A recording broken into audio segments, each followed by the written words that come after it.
Hey, good morning. Welcome to Musings. It's episode number 382. Waiting on Scott to join me. He's probably on a phone call, taking care of some real estate business going on here in December. I haven't talked to him in a couple days. So I'm going to go ahead and start us off with the Team Titans video.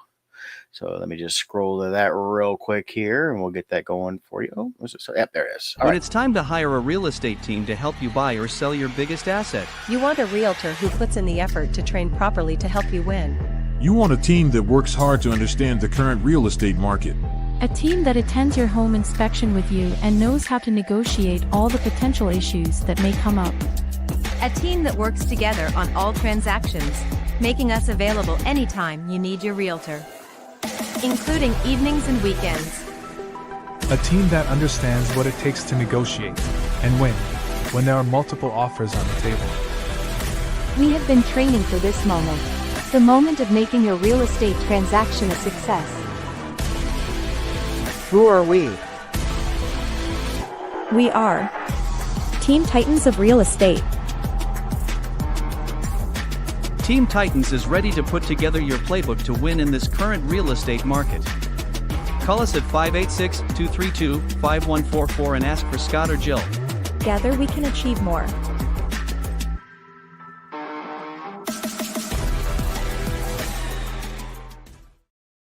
All right, so Scott's probably taking care of his real estate business right now. It seems to have to get some phone call every time we try to get online here anymore and do a show. Oh, there he is. Hey, there you are. Sorry for for being your ad, so you're good. So perfect. You all know who I am. Yes, it's Scott. It's me. Scott the Zambelli. How are you? I'm all right, man. How you been? Can you hear me all right? Doing good. Right. Oh, I can. Can you hear me? Yeah, I can hear you. I must have had a little delay there. So, but yeah. So what's going on? I see a delay going on, but actually, it looks like it caught back up now. Well. It's going good. Just had some real estate pop up. People seem to like Wednesdays for contacting me for real estate stuff. Well, I know when we started doing Odd Musings, it's like, oh no, Wednesdays are my slowest day.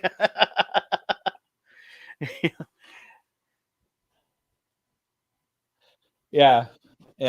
Oh, we have a delay. Overall, they are my slowest day. It's just for some reason, like at 9:50, I get phone calls now.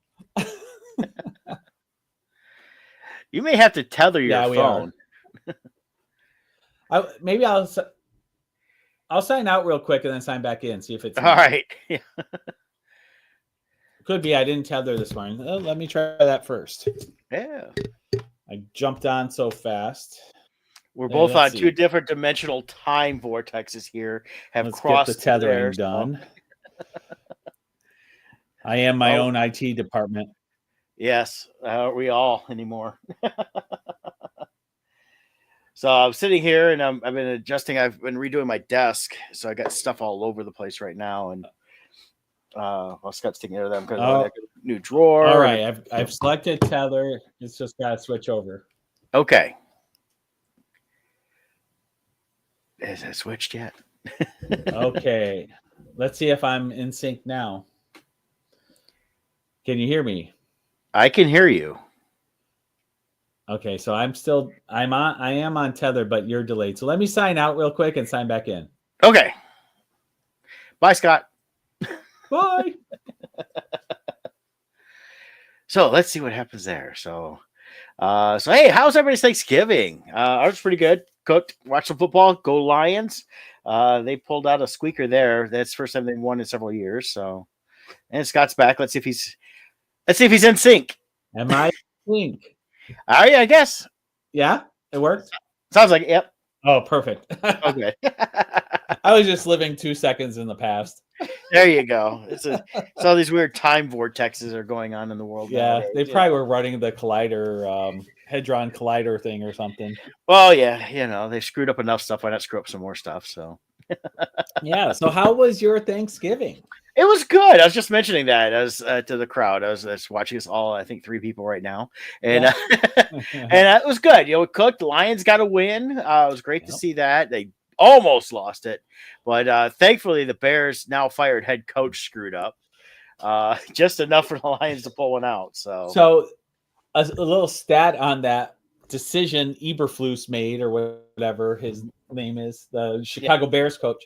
They said the same exact scenario has happened 1,500 times in NFL history, Oh wow. and he is the only one to not use his timeout ever.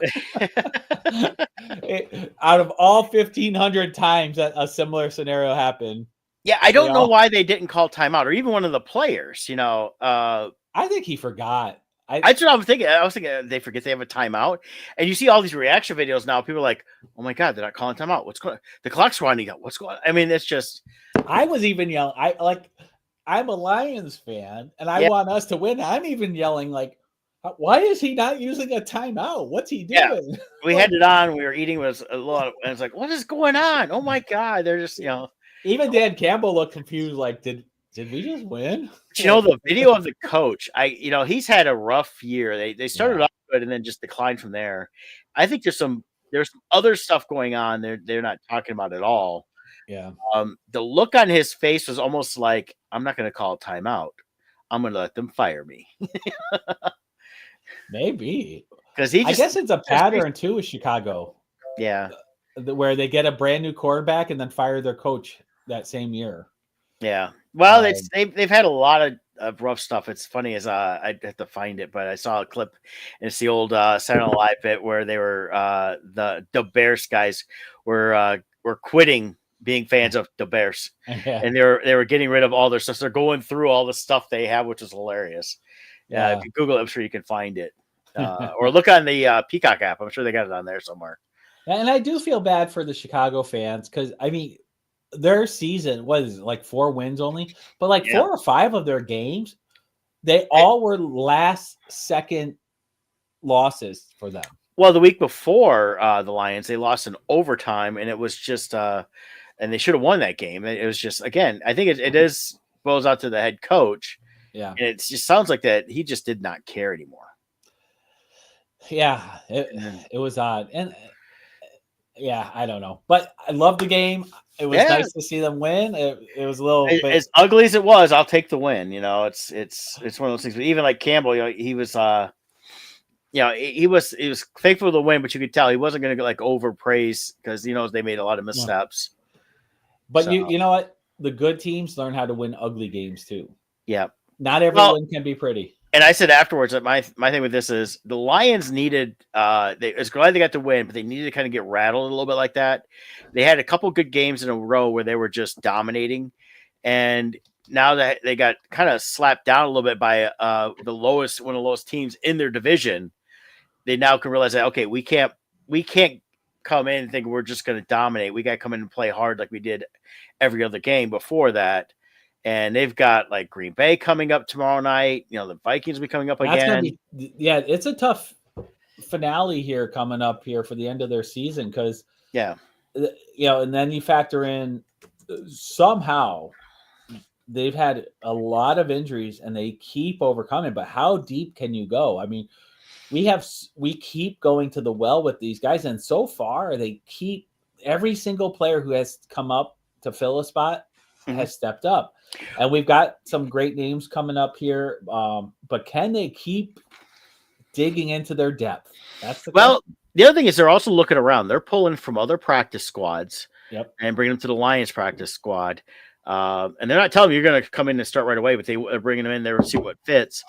But it's like, if you look at the division, we have the toughest division in the NFC. Where did that come from? We haven't been leaders in the NFL as a division forever. It's because I think even the Bears were kind of trying, though they fell short. But you look at the Packers had rebuilt, the Vikings had rebuilt, and the Lions were rebuilt. It's all around the same time. It just happens to be, and this happens where it seems like there's always a division that sometimes seems to dominate. And but you look at this, the rankings, right? You get the Lions are 11-1, Vikings 10-2, and the Packers are 9-3. I mean, the Lions definitely need to win tomorrow night. Because we've only got about a month to get 4 more games, I think, total left. For the season. Aren't we? There's 18 total weeks. One of them is a bye week, so there's 17 games. Is that correct? I think so. Something like that. Yeah. 17 games, and we're 11-1. So we've got so 12. We have five. So we have 5 games left, including this week. So we've got 5 games, which is still a lot, but it's 3 or 4 of them are division games. Yeah, that's the thing. We're hitting the division time, and this is where they really need to double down and win, and hopefully no more people get hurt because there's so many key guys got hurt. But they brought in like the guy from the Bengals. No, and we're Browns. A team that people want to play for now. That's another big difference for us. Yeah, well, bringing in the guy from the Browns, he stepped in Hutch's spot, and he says, "I'm not replacing Hutch. I'm just filling the spot." And he goes, "But I want to play." And he played hard last week, and he wants to be here. And and players want to come here and play. They don't just want to play because it's Detroit. They want to play because it's Dan Campbell. They want to play because of the way their philosophy is and how hard is it. This is something that a lot of people have been wanting, and they've been not getting in a lot of the teams, not just Detroit over the years. So one thing I am absolutely loving that the Lions are doing is they are releasing the locker room pep talks. Mm-hmm. Oh yeah, I watched them every week. Campbell. I mean, even other players, like I've seen, like I think it was the Kelsey brothers talking about it. They listened to one and they're like, "I want to play." I'm like, "Holy crap! This guy is just every single time he talks, it's inspirational, and he's a man's man." The guy's a beast. He's a monster physically. I mean, he's huge. He could be a professional wrestler. There was a book I read many years ago called "A Man of Steel and Velvet," and he epitomizes that. He is a hardcore man, but he can definitely. He's got that softer side when he needs it. He's got a good balance there on all this stuff. He steps up when he needs to step up as the man. He comes at him and says it. But even in that locker room talk, that's really the Velvet, the softer side.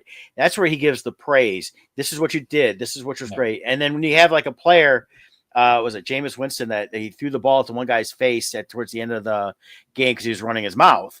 And he just didn't like it. He walked off and that player walked into the locker room after the game and immediately stepped up and apologized. And that really not just showed the growth of this young man, but that shows the leadership that Dan Campbell's instilled in these guys to come in, take responsibility for what you screwed up on, and move forward. Another great example, too, is the screw up of Jahmyr Gibbs. Posted that picture from inside the locker room, and he had all the plays behind him. It was a picture of another player, they just weren't paying attention. They posted a picture because they were like doing a dance or something, and totally was not paying attention to the background. So all these plays got released. Now publicly, Dan Campbell's like, "You know what? I don't give a crap. The play, if we can't win because people know code words, then we don't deserve to win." But I guarantee you, behind the scenes, he was probably like, "Hey, we can't have this happen anymore."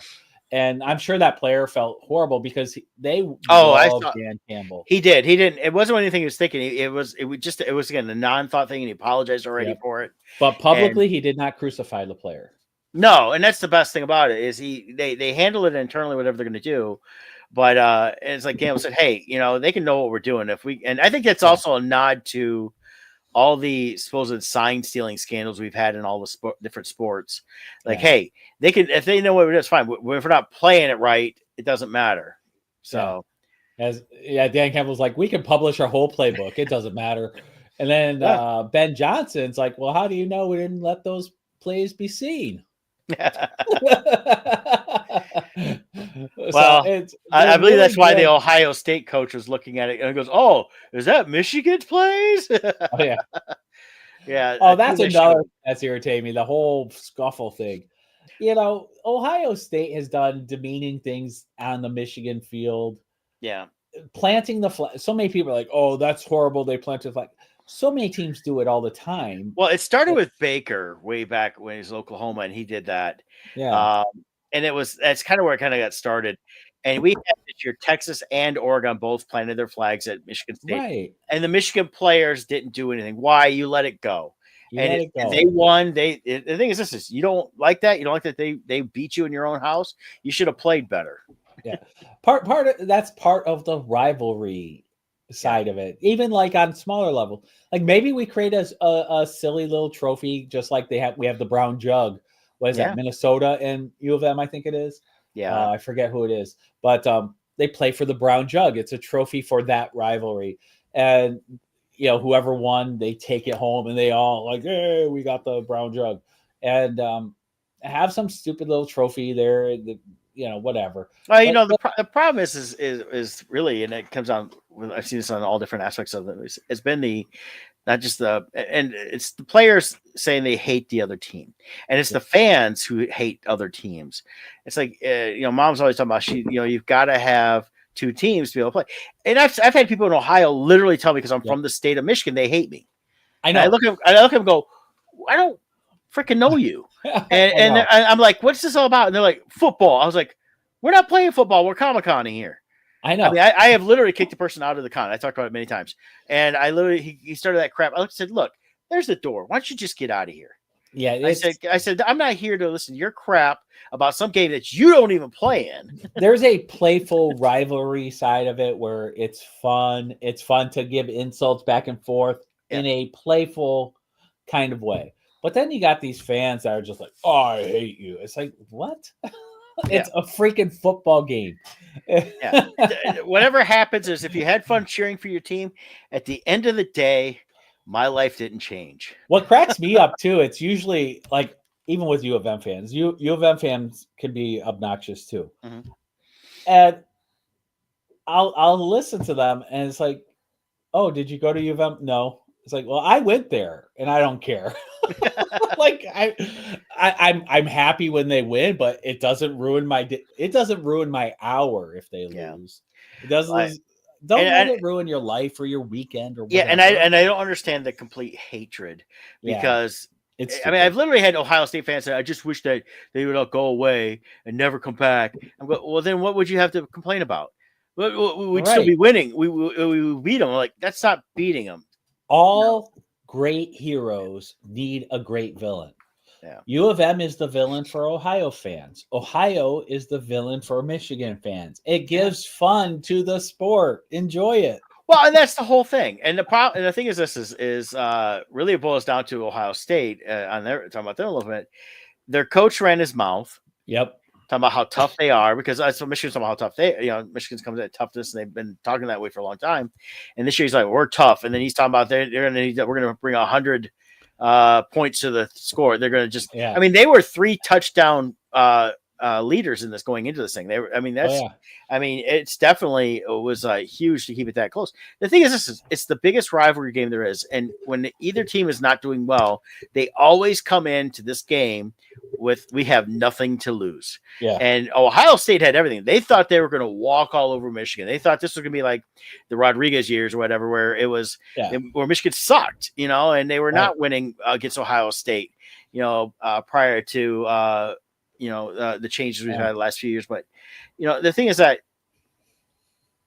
what they do wrong is exactly depending on what the Lions do right. And it's kind of been the whole thing I've been going around with this is the Lions come in and say, we're going to play hard, we're going to work hard. If we screw up, we're going to fix it. Ohio State came in going, well, we're the Ohio State and we're just going to dominate you.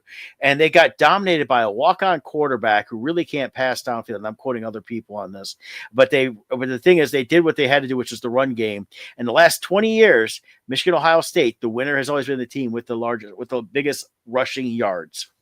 Yeah. That's what wins that game, because that game has always been about defense. Yeah. I just think it's funny, though, that this coach did run his mouth when he came on board. He promised 100 points, and they were going to dominate us. And since then, they've lost 4 in a row to us. And Schwarber has beat him twice, because he got credit for beating them last year because he was the coach on record. And I think he has 80 points in the 4 games, and he promised 100. So he didn't hit the point total or the wins. Right. But hey, if you're an Ohio fan, we still love you. I don't care who you're a fan of. We don't hold grudges at all on that stuff. The thing is, I tell people, you can walk around Ann Arbor with your Ohio State gear. I see it all the time. You go down to Columbus, and I've seen people wearing Michigan gear, and I know people that do it, but there's people that get crap down there, and they've had people literally threaten them. Oh, I'm going to kick your butt because you're wearing a Michigan shirt. Screw that. Get over it. It's not nothing to worry about. It's just fun. My life has been far more scarred by Last Jedi than any U. Last Jedi and the Acolyte. But you watched Skeleton Crew, right?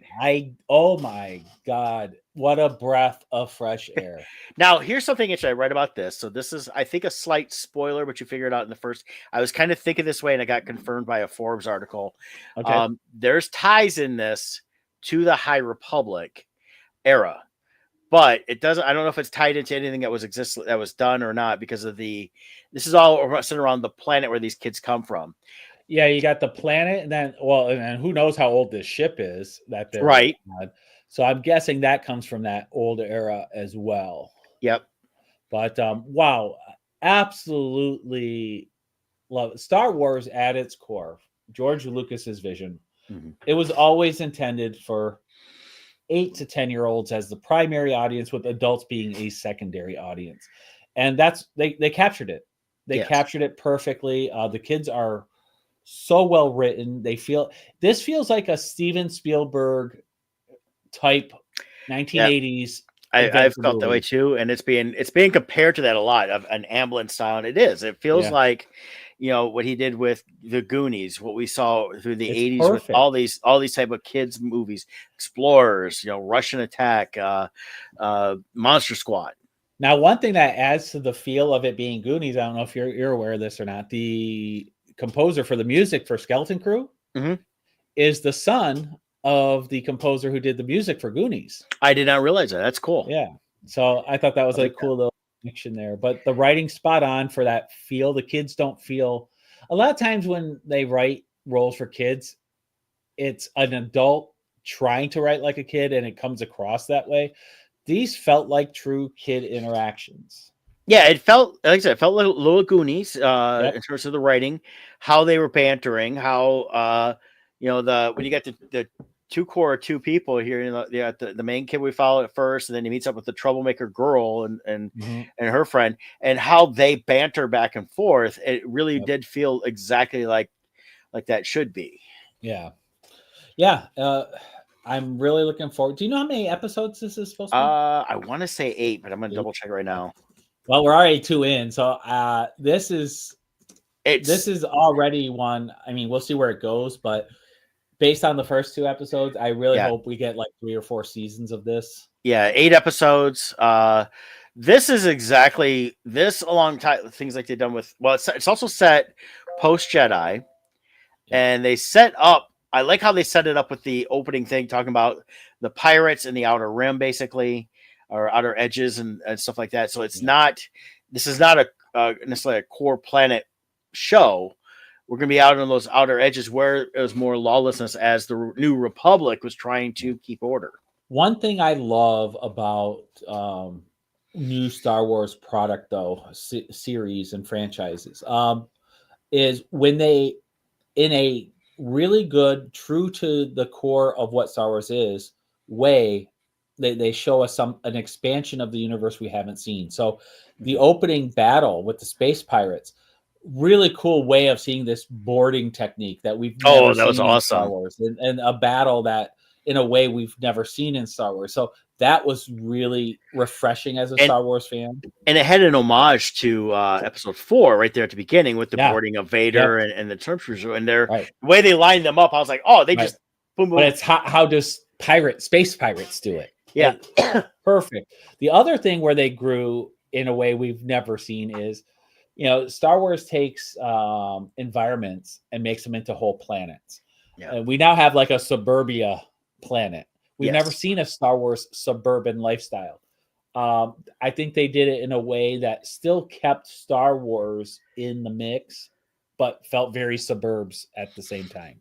Yeah, and it's definitely a different, completely different layout for what we're used to with that. Because we're used to like either the cities or like rural areas is what they've always dealt with. Yeah, Tatooine is all desert, so it's a hermit lifestyle, a desert lifestyle, or Coruscant, it's a New York City on steroids lifestyle. And this kind of felt like Endor if it was populated and suburbanized. yeah. So they did a great job, because I don't think it's as easy as people think to. We have many other sci-fi movies and franchises that have tried to spoof Star Wars in a serious way and fail. They got it. I think they nailed it. How that suburban lifestyle would be in the Star Wars universe. And I think a lot of it has to do with, even though it's not them writing and directing it per se, but Favreau and Filoni are credited executive producers, and I think that's because they had to have consulted on this quite a bit.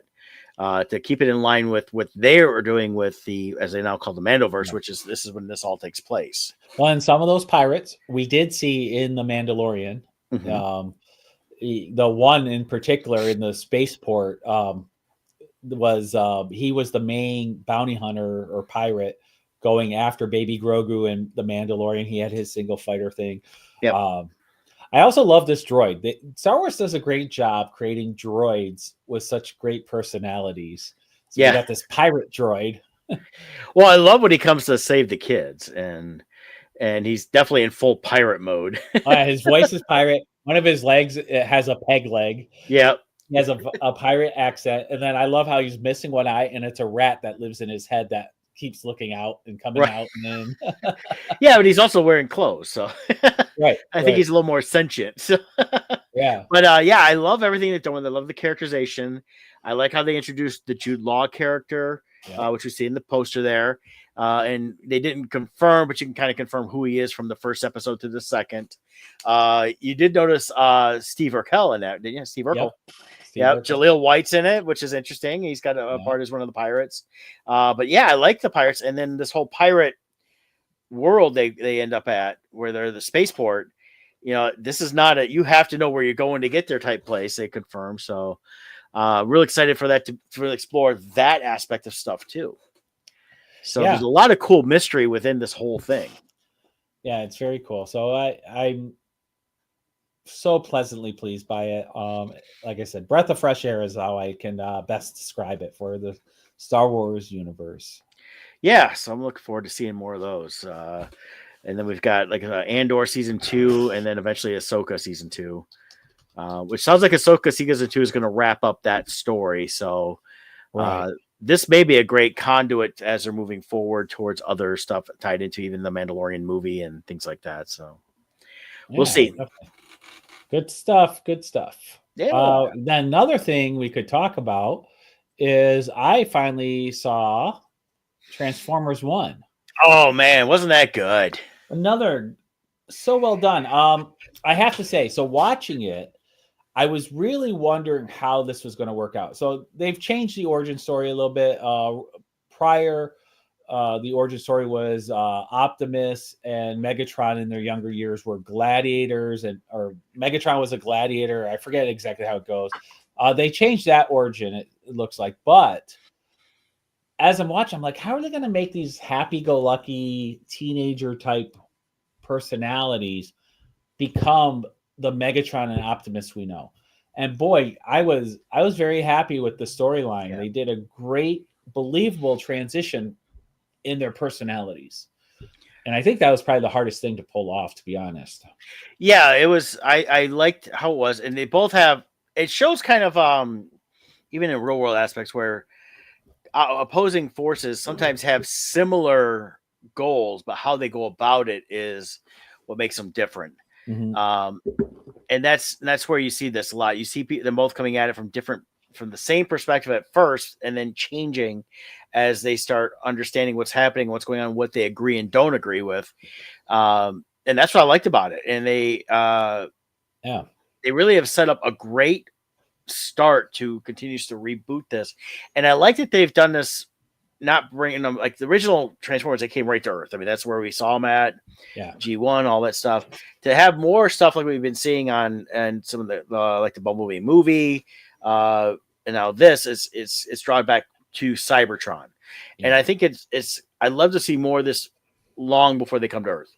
Well, I mean, building this, and this is where they've set this up to deal with, is to continue this whole battle in space there, which I think would add a lot more to the depth of the stories they could tell. Yeah, they're really touching on that whole era with the Quintessons, and you could really create a really good movie arc focusing on what appears to me being that, this is going to lead into a massive war against the Quintessons and maybe the devastation of Cybertron, who knows what, and further create divides between Megatron and Optimus and the depletion of the planet that will lead them to the point where they have to finally leave, and then they end up on Earth. So I think they have a great story arc beginning here, and I really hope they continue this with another couple movies. Yeah, and I really enjoyed the whole movie from the beginning to end. Yeah. My only criticism would be it's just a shame we couldn't have had the actual prime voice like we were used to, the regular voice. But they did a good job, and of course, it is named guys doing this because they're movies. So if they were to go into a series aspect, we'd get just different voice actors. We wouldn't get Chris Hemsworth. And I will say though, with Chris Hemsworth, there were only a couple times where I could hear Chris's voice come through in it, but most of it, I forget it's him. Yeah, and our voices do sound different when we're younger versus older. And I'm sure they did some modulation on it to give it a different tone at different times. So, right, yeah, but I was okay with the voices the way they were. Yeah, it wasn't a distraction, and we can't have Peter Cullen forever do the voice. I do hope they do. I do hope they do some kind of agreement with him, like James Earl Jones did for the Vader voice, because it's so iconic. But it's also so iconic, I think a lot of people could replicate the voice at least close enough. But I think with the AI stuff, they use tools and stuff like that. They could definitely do like they're doing with James Earl Jones, is they've got the information and they can recreate it as needed for something like this. Yeah, because he's what? Let's see, he was born in 1941, so. Yeah. What's that make him? That makes him, is he 80? Yeah. He's in his 80s, yeah. Yeah, he's 83, I think. Is that right? Yeah, it would be 83 this year, yeah. Oh, yeah. So, I mean, well, I wish we could have him forever. We can't, but for us, our age group, he's one of those like voice of a generations. He has defined our life in many ways. Just like James Earl Jones' voice defined so much of our childhood into our adulthood also. Yeah. So there's nothing more iconic than his Optimus voice to me, which he's famous for saying the inspiration actually came from his older brother, which was in the military. The way his brother carried himself and spoke. Right. He tried to infuse that into the character. Yep. But yeah. Great movie. I'm so happy I saw it. Now I wish I saw it in the theater because I just absolutely loved it. Yeah. So, cool. That's cool. Yeah, I've kind of been rewatching a lot of smaller stuff. Nothing really too much lately. On that, you've been keeping up with anything else, or? We did see another movie. I don't think I spoke about it. The Last Christmas Pageant or last. Oh yeah, you mentioned that last week. Yeah. Let's see. The Last Christmas. Yeah. The Last Christmas. The Christmas pageant one, right? With the kids. Was it pageant? Kids? Yeah. Yeah. It was well done. If I didn't talk about it, just say it's worth seeing. It's not a movie I don't think that you'll watch annually, but I think it's worth seeing at one time. For sure. So go check that out. That's then cool. There's another movie coming out. Well, Gladiator, I have not seen yet. I'm hearing mixed things now as the general population seeing it. I'm hearing it's good, but not as good. Like the pre-screening stuff seemed to be far more positive than what I'm hearing from people I know who've seen it personally. They still liked it, but they said it doesn't have the heart that the first one had. Well, I think that's tough to recapture sometimes. I agree. It's I've seen some people that really liked it, but it's also people that like a lot of that style and not necessarily story, but yeah, it's something that I know that the big one over the past weekend was Moana 2. Is that out now? That is out. That came out. Okay. And I did big numbers. It pulled in. It's at domestic 231 million. Okay. It did on the Wednesday release day. It did $57 million that day. Wow. It dropped on Thanksgiving to 27 million because it's Thanksgiving Day. But then the Friday afterwards, it was 54 million. So I mean that's huge. And then 50, and then 34, and of course Monday was a lot lower because everybody's back to work and school. I haven't seen any reviews yet, but my good friend Eric, who's popped on and chatted a couple times with us on here in the comments, posted he gives it a 3.8, and he will elaborate later. A 3.8 out of 10 for which movie? Moana. 3.8 out of 10. Yes. Ooh, ouch. Just to see what he has to say about that. What is I'm hoping it's good. We'll see. The part of the problem for me is The Rock in general. I'm just so done with The Rock. I think after Black Adam, because of how I feel his ego ruined it. Right. I just kind of am like, you know what, I'm tired of him now. Yeah. But the main actress who plays Moana in it is the daughter of Jay Legalia, which is in Star Wars. He's what's his name? Captain with the eye patch. I can't believe I'm forgetting his character name. But anyways, he was with Queen Amidala's detail in episodes 2 and 3 of the movie. Oh yeah, I know who you're talking about. Yeah, I just remember his name. Yeah. He's a great guy. I got to know him and talked to him many times over the years. I even did custom artwork for him and send it to his house and stuff that he ordered from me. So nice. He's really cool. But his daughter plays Moana, so I'm excited for him and his daughter for getting that role because that's a big opportunity for her. So she's playing the live action Moana, right? Moana, yep. Yeah, this is the cartoon sequel, the animated one that came out. Oh, that's what's out. When's the live action? It's still The Rock doing the voice of Maui. The live action will be out sometime next year. Oh, okay, I thought you were talking about the live action. No. They just finished that up. No, this was Moana 2, which is the animated, which I find interesting in doing that and then going right into a live action as well.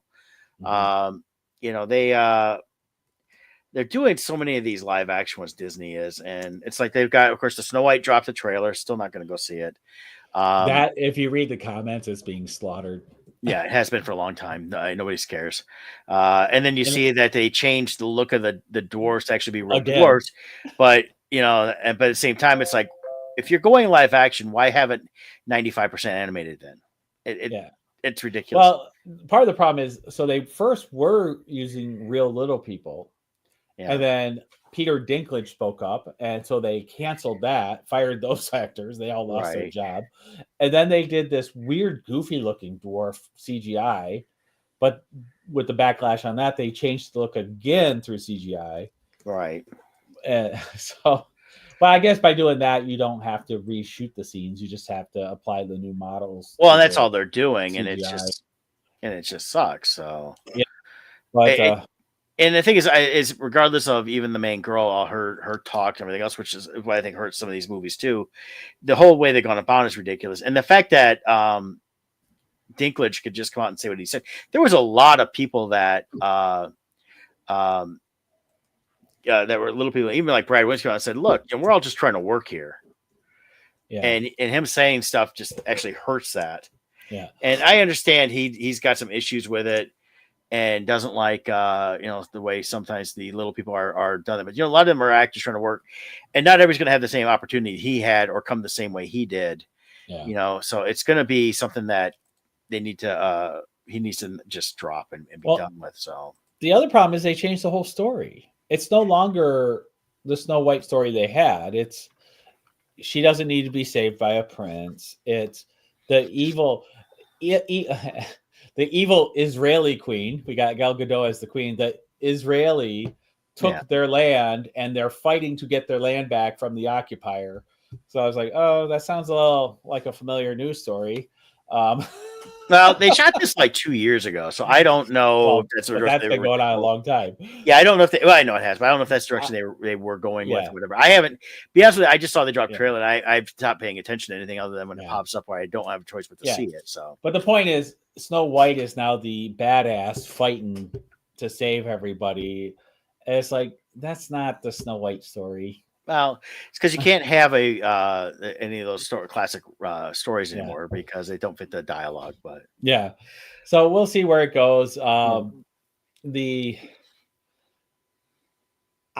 plan on seeing it, and now they're saying Disney wants to use her in the Marvel movies as a character, and everybody's like, "Don't put her in. Nobody wants her." Like the comments are just filled with don't. Any of that stuff until I see an actual again. I have to go back with the original movies because there's so many of different groups that are not really affiliated with this stuff that says that stuff and makes it look legitimate, and it's not. So until I see an actual thing like she has been cast, the thing is, this is other than they're waiting to see how this Snow White goes. It's gonna bomb. Yeah, it's not going to do well at all because nobody cares. and things like that. And that's part of the thing. It's just like, it's like Wicked. Wicked is, in my opinion, they talk about being a success. It's not doing the numbers I thought it would. I thought it would have done 200 million that first. I'm reading people are walking out because they have some scenes right at the beginning that are definitely not kid friendly.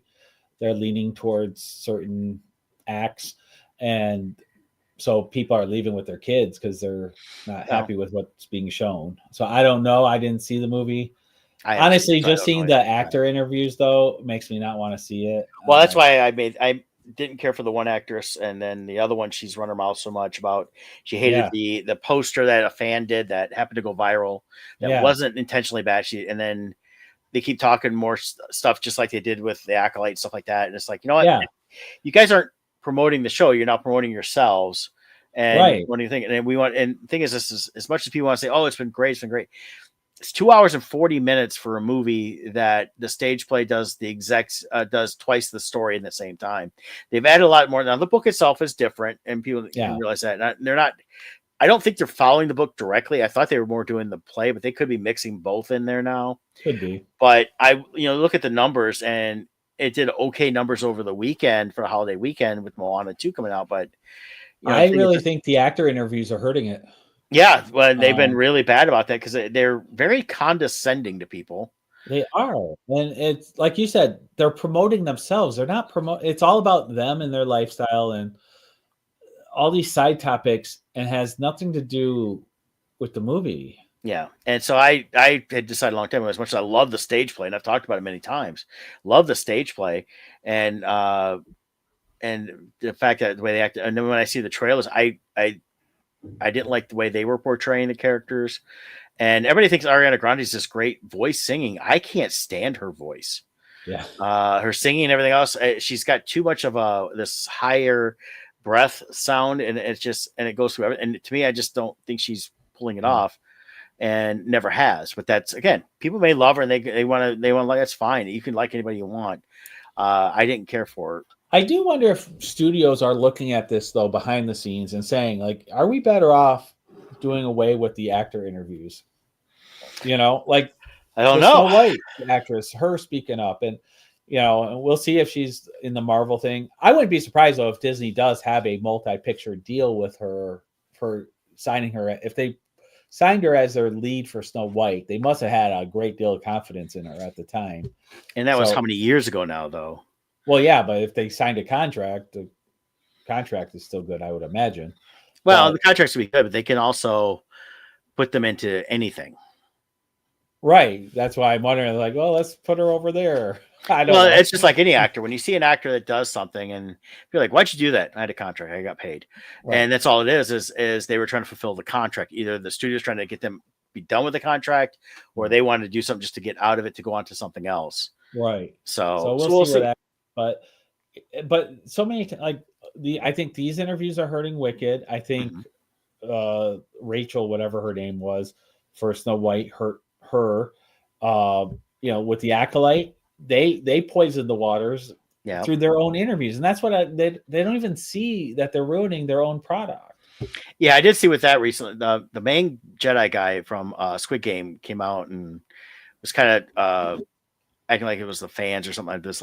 His last comments, I just look at no, it was a crappy story. First of all, second of all, it was when people are just talking, it's gonna be this or this or this, and it's nothing like that. Whether you agree or disagree with it, it was nothing like they said it was going to be, and it was not a good story. And in fact, it got canceled because they didn't tell a proper story, and that's really what it boiled down to, and that's why people weren't watching it. When you're coming out, like Acolyte, this is the gayest Star Wars ever. We promised that, and we're going to tear down it's like, okay, so you're now drawing a line in the sand.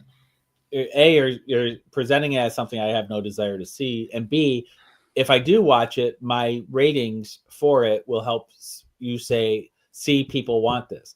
So you're making it so I don't want to see it. Yeah. Well, and they did it with Buzz Lightyear too. And they did it. Like, there's so many of these they do it to. Stop doing that. Yeah. Promote the movie or don't say anything. Well, and that's the whole thing. Talk about the movie itself, and that's it. And that talk about, it's like, even they said the same thing with the Agatha Harkness one they just did. This could be the gayest Marvel. It's like, really, it's not. I mean, right.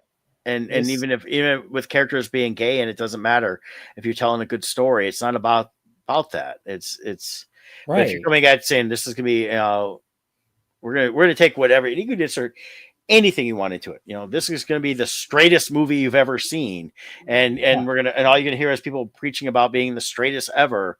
Nobody cares about that if the story sucks. Right. So but just speaking stop of doing that, people. Speaking of almost having a good story and almost being really good, could have been good. I did watch Jack Black and Dear Santa. Is this Netflix? What was this? This one is Paramount. Paramount. Okay. I believe it's Paramount, yeah. And basically the premise is a kid, you see him, he's getting picked on. He's kind of a loner in the school. He's got one friend. And of course, he's got a crush on a girl. And he still believes in Santa, and he writes this letter to Santa. And the mom and dad are fighting. So he takes the letter, and because he's got dyslexia, he writes Satan instead of Satan. Which I was like, okay, that's a fun premise. I'm like, Jack Black gets it, and he's supposed to be Santa or Satan. Comes in pretending to be Santa and gives him 3 wishes. But it really, the last part was okay. Up through the part was just okay, but they introduced different elements. I'm going, wait a minute, where'd this come from? Why are you doing? It just felt like as they were shooting it, we needed to change stuff, and they were changing up some of the story in the middle of it. And I think it could have been the Little Nicky of Santa movies if they'd done it better. If they'd really, it felt like it was just a slight rush. I like Jack Black; he was funny in it in bits. The kid was good. The main kid, I thought he was really good in it. But just how some things develop and turn around, it was just like, I don't know, it didn't make any proper sense in storytelling.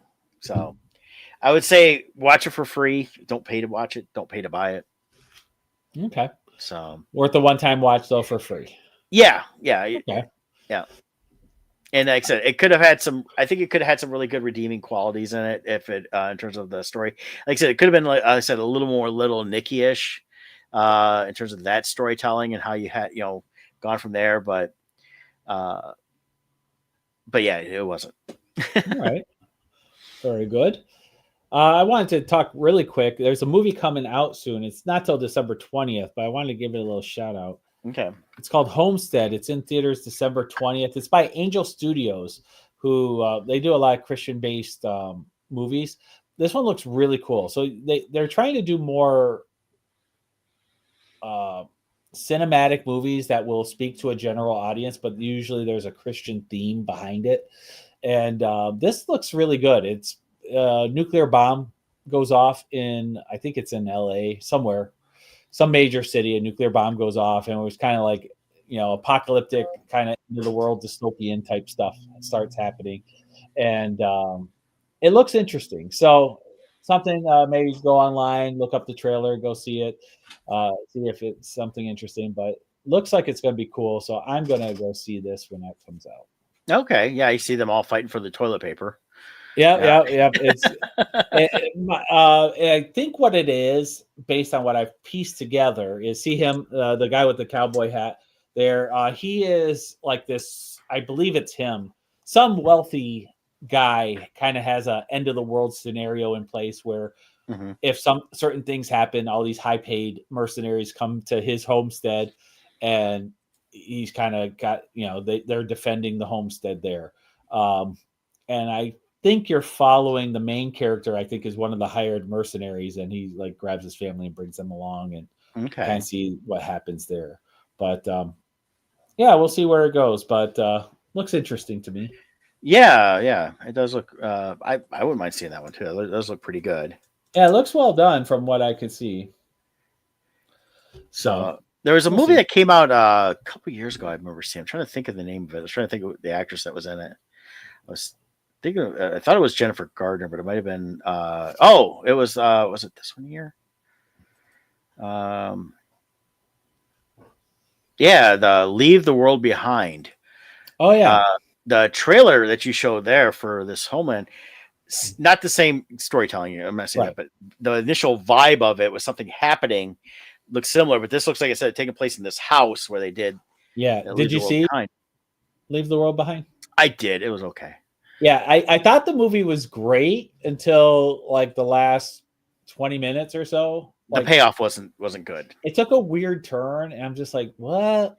And it wasn't even a good twist, like, you know. Yeah.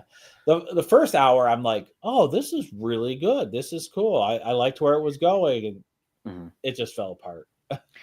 Yeah, I liken it to just storytelling, just bad storytelling. So, and well, I think it's going back to what we've talked about in story writing is you got to know your ending. You got to know why you're right. What's your why? What are you trying to convey? And I feel like a lot of these scripts, because they're going for quantity just to fill programming hours. Yeah, they have a good gimmick, a good concept, but there's no real why. So when they tell a really cool first half because that's the gimmick, but once the gimmick's revealed, it falls apart. Well, and that's the thing I always hear from anybody is, oh, I got this great story idea, but they have a basic idea. It's like, well, where are you going with it? Well, I don't know. Right. You got to know where you're going. Yeah. Otherwise, you're going to get lost in your story and it's not going to make any sense. And you're going to drop all these ideas you have at this one idea to try to compound it. And the problem with that is it becomes convoluted and you don't even believe your own story. You're just trying to end it, and you end it very crappily. Then the next thing you know, your name is George R.R. Martin and you have a book you will never finish. Yeah. Well, and that's the whole thing. He's you get that in a lot of ways. So, it's just and you see that's why I've seen so much of these movies get dropped on the streaming, and I think it's also why the most stuff they're talking about now on Netflix is the documentaries. They're pushing that more, and part of it, I think they're cutting costs, and documentaries are cheaper to produce, and I think that's what they're starting to go with more. They've got a new one coming out. I just saw an article about the Girls Gone Wild guy. They've done something on that. One of the streaming has, and they've been doing Beatles ones like crazy since this year was the 60th anniversary of the Beatles coming to America. So there's all kinds of new Beatles ones coming out, but at the same time, it's kind of like they're not pushing a lot of the newer, bigger movies anymore they were doing, because I think they're getting away from that. And of course, being Christmas time, everybody's got all kinds of stupid Hallmark style Christmas ones because they suck. So it's funny. The other day, talk about Hallmark. So me and my mom were talking. I mentioned a Hallmark movie, and I went through and I like on the spot, I whipped up a scenario like, oh yeah, the Hallmark. I go through this little thing. I go, I wonder what ChatGPT will do. So I type in, give me a Hallmark movie script. And it was almost exactly what I said. Just some small details, but it's like, it's so formulaic that it's just like they just change location name, character names, and occupation of the big city woman who came to the small town, who is going to walk away from her dreams because some guy owns the Christmas tree farm. Every Hallmark movie, whether it's holiday or not, is based on one movie directly, and that is Sweet Home Alabama. Yes, that's it. That's exactly. And they follow that concept of she left her town, became successful, came back to get her divorce. Yep. That's what and it is. Fell in love with the guy all over again. It's like they have the hat. It's like, okay, what's her name going to be? Martha. Okay. What occupation? Oh, she's a big theater writer. Okay. What town? Podunk. Okay. Like they just draw out the name. It's like a Mad Libs. They fill in the blanks and then they shoot it. Well, and the only one that's done slightly different, which I have not seen, is the new Chiefs Christmas one, the one that's based on the two fans that meet up the Hallmark style, and it's the Kansas City Chiefs, and they got Mama Kelsey in it. And it's not based directly on the Travis and Taylor thing, but it's inspired from that. But neither one of them is like famous or whatever. But it's what I can gather a little bit. I've heard, but I think it's hilarious. He's like, we're going to do a Chiefs Christmas movie, and of course that's because they're gearing towards that Taylor Swift artist that she's brought into football. Right. Might as well. So. And that's so that's the thing is it's what I did see a comedian guy talking today about how great it is that she's dating Travis Kelce and brought in all these fans to watch football, and they're getting into football and they're going to go try it out so they can get head injuries so they can create new Taylor Swift fans. The key is the head injuries to make you a Taylor Swift fan. Just kidding. It's just a joke. Don't get your panties in a bunch over that. So there's a couple songs I like of hers. So But it's fine. But it's just hilarious that they created a whole Hallmark movie around that. Yeah. And it's like everything you see pop up, it's like we've got 45 new Hallmark movies this year. I'm like, really? Yeah. And half of them star people that can no longer get a regular movie gig. Really, I should say we have one movie coming out told in 45 different styles. Yes. Yeah. It's just funny on all that stuff. We need a Hallmark, but horror. Yeah, well, I was going to say, I'm surprised they haven't done that where it's like, okay, let's do it in a Walking Dead setting. Well, see, the Hallmark, though, would do it all as witches. They would and it'd be all these good little witches and stuff like that. That's all they would do. I know we need someone to take and do all these horror stories and not put it on the Hallmark channel, but create another channel where this Halloween we have 45 shows. Bob comes back to Spooky Hollow. He's now a successful businessman. Freddy Krueger leaves his successful job as a night who the minute coming into town is chased, by the headless goat man. And the woman can't decide between Jason or Freddy. No, don't do that stuff. It's just complete horror. Which it's create the Terrifier and completely Hallmark it horror wise. There you go. So it's all kinds of gore and slash and everything else. And the whole time, that the person that's doing all the killing is trying to get the love of his life back. Then you could do a sci-fi genre. You could do a fantasy genre like Game of Thrones. Now, see, we can't do the fantasy because it's already been done. HBO's done that with Game of Thrones. You got all this other stuff they do around that. It wouldn't work. I don't think sci-fi. Sci-Fi Channel did that. Now FX does some of that crap too. So it all feels very formulaic there. But the horror genre, yeah, and you tie in the Hallmark style, that would work. Combine it with Saw. Yeah. Yeah. Jigsaw. Meet Mrs. Jigsaw. It's a fun romping killing through the neighborhood. I like it. Yeah. Actually, I think we gotta hire Kevin to handle that. He'll do a good one.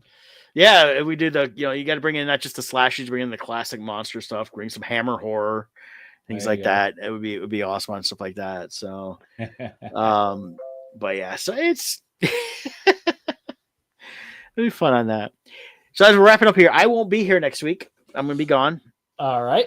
So if Scott, you decide you want to jump on and say, hey, you can definitely do that. If not, then I will see everybody in 2 weeks, which will be our last show of the year. Yeah. End of 2024 is right around the corner. Yeah, Crazy. because Christmas and New Year all fall on Wednesdays, and we're going to be busy with what other stuff we do. And so when we see you in 2 weeks for sure, then we won't see you again until next year. Wow. Yeah. Crazy. I know. As I was telling somebody the other day, they were asking why I was busy over the weekend. Besides the fact it was holidays, I felt extra weirdly busy. And I was like, well, first of all, everybody got paid on Friday. That gets paid on the 1st. As the 1st was a Sunday. So people got their money early. So now they're coming in after the holidays to get all their stuff they wanted to get for that. Plus they're thinking in the holiday mode because as of today, it's 3 weeks to Christmas. Yep. If you're going to be ordering anything, I know Scott, you got what's your website that you've got ordering from? My online store? Yes. Is on Bonanza, but I have a link through on bardstone.com. Okay. But Bonanza is the platform. So they can just go to bardstone.com and check out the current offerings through Bardstone Books and Scott's stuff. And I have a 30% off code Black Friday 2024. Okay. Yeah, so that's going on. And then if you're going to want to get something, you want to order sooner than later because shipping is going to be, they're saying if you don't order and have it shipped by the 15th, it may not get there before Christmas because of the way the weekends and holiday falls. Yep. So definitely check that out. Definitely. Cool. All right. All right, man. Hey, I'll definitely see you in 2 weeks and I'll talk to you soon, buddy. Adios. Bye.